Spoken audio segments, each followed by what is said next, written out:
La culture de l'ananas marque progressivement son retour chez les producteurs de Kindia. Dans la capitale des agrumes et légumes, l'heure est à la relance. La filière bénéficie de soutien présidentiel et d'un financement de la Banque islamique de développement.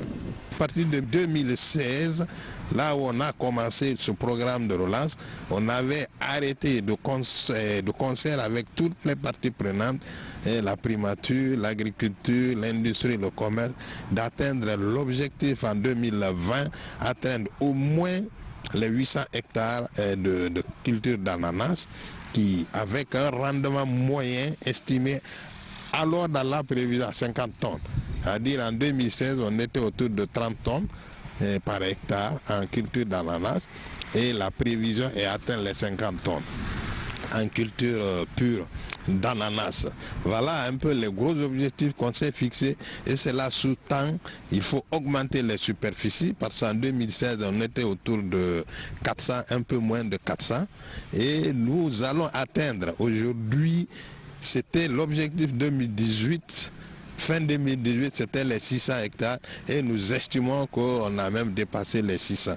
Et l'objectif sur 800 hectares en 2020 va être dépassé. Un rendement de ananas aujourd'hui, 45 à 50 tonnes, ça c'est un grand pas. Ça grande le président de la République, professeur Alpha Condé.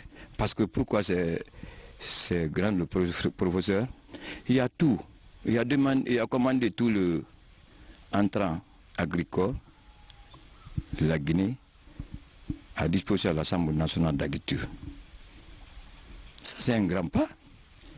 C'est pourquoi on est à 45 à 50 hectares, ananas aujourd'hui, parce qu'il y a des entrants. Ici, dans le district de Frigiagbé, agriculteurs, agronomes et entrepreneurs ont du vent en poupe.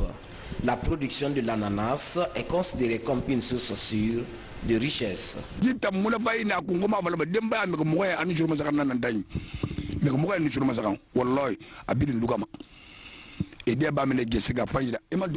à cette culture d'ananas, nous parvenons à subvenir à nos besoins, mais aussi faire face aux problèmes de famille. Elle permet aussi de réduire l'exode rural.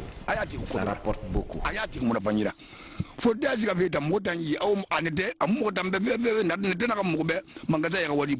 Kindia va beaucoup plus qu'avant sur le plan agricole, surtout l'ananas. Parce que quand vous prenez certains producteurs, avant la récolte, ils perdaient des fruits, il y a des pourritures dues aux nouvelles applications des engrais. Mais grâce à l'appui de la fédération des projets, on a parvenu à corriger certaines parties pour permettre aux producteurs d'avoir de bons rendements au niveau de leur production. Avec l'utilisation d'engrais phytosanitaires et l'acquisition de petits outillages, ces paysans sont motivés à améliorer leur productivité en vue de conquérir le marché local et d'assurer une présence dans les pays environnants. Leader de la production de l'ananas avant l'indépendance, la Guinée dispose des variétés les plus appréciées au monde de ce fruit tropical. La Baronne de Guinée est un label. La relance de l'usine d'ananas pour une meilleure valorisation du produit va contribuer à accroître le rythme de culture et de revenus chez les producteurs.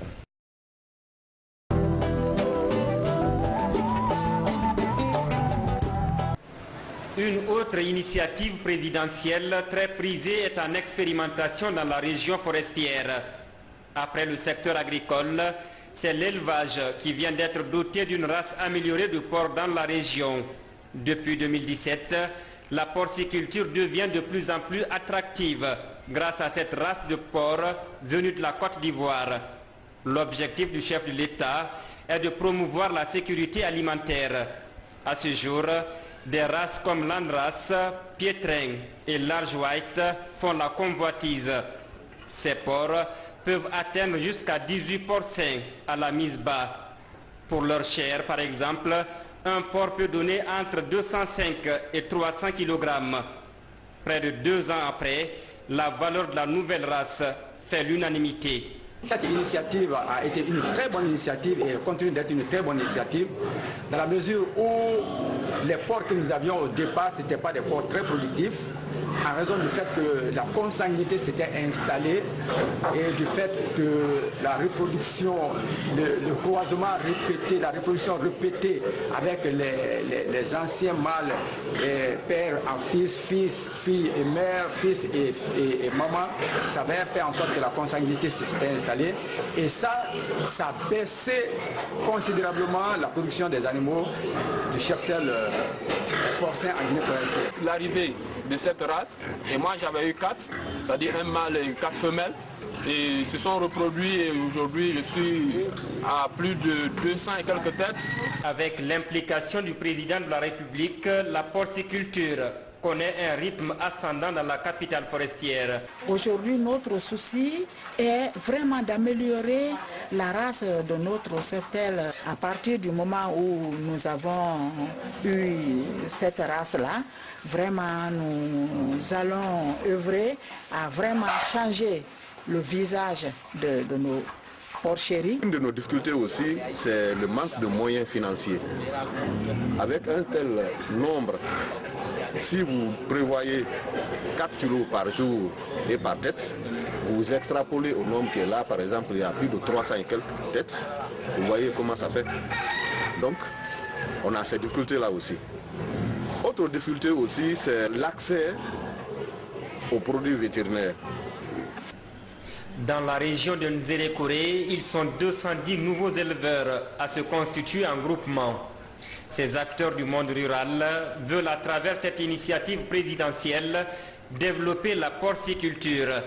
Déjà, 2211 porcs sont élevés dans cette partie sud de la Guinée.